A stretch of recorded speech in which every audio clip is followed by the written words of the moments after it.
नमस्कार, India news देख रहे हैं आप और मैं हूं आपके साथ सचिन दुबे। खबरों की शुरुआत करते हैं। स्वास्थ्य मंत्री टीएस सिंहदेव ने आज कोरोना के नए वेरिएंट ओमिक्रॉन को लेकर अहम बैठक की है, जिसमें स्वास्थ्य विभाग के आला अधिकारी मौजूद रहे। इस दौरान स्वास्थ्य मंत्री टीएस सिंहदेव ने ओमिक्रॉन की तैयारियों को लेकर बात भी की। साथ ही स्वास्थ्य विभाग के अधिकारियों को विशेष दिशा निर्देश भी दिए गए।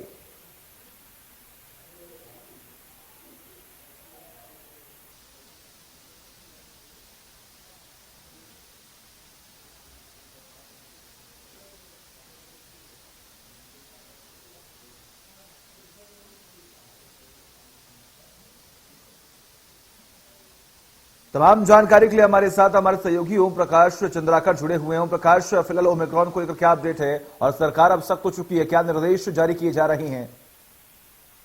देखिए सचिन, आज जो है जिस तरह से केंद्र सरकार ने गाइडलाइन जारी किया है कि ओमिक्रॉन को लेकर राज्य सरकार सतर्क रहे, क्योंकि ये केस जो है ओमिक्रॉन के भारत में भी काफी फैल रहा है। इसी के तहत जो है स्वास्थ्य मंत्री टीएस सिंहदेव ने आज बैठक की है और आला अधिकारियों से उन्होंने दिशा निर्देश दिए हैं उनको कि पूरी तरह से इस मामले को लेकर सतर्क रहे, क्योंकि लगातार विदेशी यात्री जो है वो छत्तीसगढ़ में भी वापस आ रहे हैं। और एक जानकारी ये भी सामने आई है कि 260 से भी ज्यादा जो विदेशी यात्री है वो आए हैं छत्तीसगढ़, लेकिन लापता है, उनका कोई सुराग नहीं मिल पाया। तो जाहिर तौर पे ये एक सबसे बड़ी चिंता का विषय है। और पिछले 2 दिन पहले दुबई से लौटे 2 यात्री जो है वो कोरोना पॉजिटिव पाए गए थे। उनका जो सैंपल है जांच के लिए भुवनेश्वर भेजा गया है, उसके बाद ही पुष्टि हो पाएगी कि उन्हें ओमिक्रॉन वेरिएंट का प्रकोप है या नहीं। तो जाहिर तौर पे सरकार जो है वो पूरी तरह से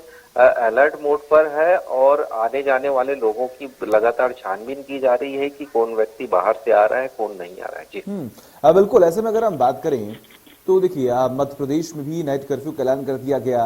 उत्तर प्रदेश की अगर हम बात करें तो वहां पर भी नाइट कर्फ्यू का ऐलान कर दिया गया। क्या ऐसी उम्मीदें लगाई जा रही छत्तीसगढ़ में? अगर इस स्थिति को देखा जाए तो क्या उम्मीदें हैं? देखिए, छत्तीसगढ़ में कल ही एक गाइडलाइन जारी हुआ है सरकार की ओर से कि जितने भी कार्यक्रम आयोजित होंगे छत्तीसगढ़ के अंदर, चाहे वो क्रिसमस को लेकर हो या फिर न्यू ईयर को लेकर हो या कोई धार्मिक आयोजन हो, उसमें 50% क्षमता की ही बाध्यता रखी गई है। तो जाहिर तौर पे सरकार जो है, सरकार सख्त है और सरकार चाहती है कि जो दूसरी लहर में जो हालात छत्तीसगढ़ के अंदर बने थे वो दोबारा ना बन पाए। इसी के तहत सरकार जो है ये जो बाध्यता 50% क्षमता की जो गाइडलाइन उन्होंने जारी की है, आगे चल के हो सकता है कि ये जो बाध्यता है वो स्कूलों पर भी लागू हो, क्योंकि फिलहाल छत्तीसगढ़ में 100% बच्चे जो है उनकी उपस्थिति जो है ये अनिवार्य कर दी गई है। लेकिन आगे चल के फिलहाल अभी शीतकालीन सत्र चल रहा है, तो जाहिर तौर पे शीतकालीन सत्र के बाद ही कोई इस संबंध में फैसला लिया जा सकता है। फिलहाल जो है छत्तीसगढ़ के अंदर सरकार जो है पूरी तरह से अलर्ट मोड पे आ गई है। जी बिल्कुल सही कहा आपने। कहने के तमाम जो सावधानियां हैं वो बरती जा रही हैं, लेकिन ओम प्रकाश देखिए, स्थितियां बेहद गंभीर हैं। हम लगातार रिपोर्ट्स भी देखते रहते हैं, आप खुद जमीनी स्तर पर रह रही हैं। कहीं ना कहीं आम जनता की बड़ी लापरवाही भी देखने को मिलती है। आखिर उन्हें किस तरीके से जागरूक किया जा रहा है, उनके लिए क्या कदम उठाए जा रहे हैं?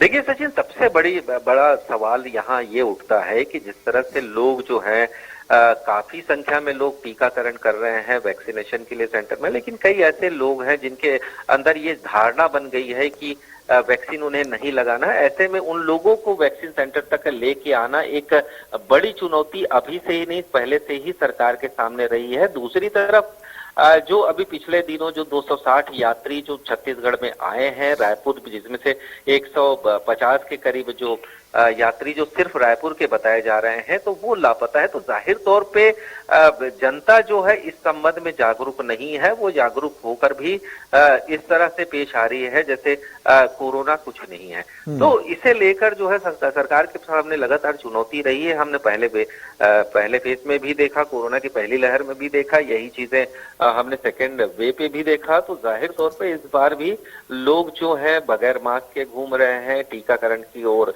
लोगों का रुझान नहीं है। तो लोग इसे जाहिर तौर पर हल्के में ही ले रहे हैं अभी तक, लेकिन इसकी संजीदगी का अंदाजा शायद उन लोगों को नहीं है कि कोरोना किस तरह से पूरे एक समाज के लिए काल बन सकता है। बहुत बहुत शुक्रिया ओम प्रकाश, आपका तमाम जानकारी के लिए। लगातार नजर आप बनाए रखिए, तमाम अपडेट्स हम आपसे लेते रहेंगे।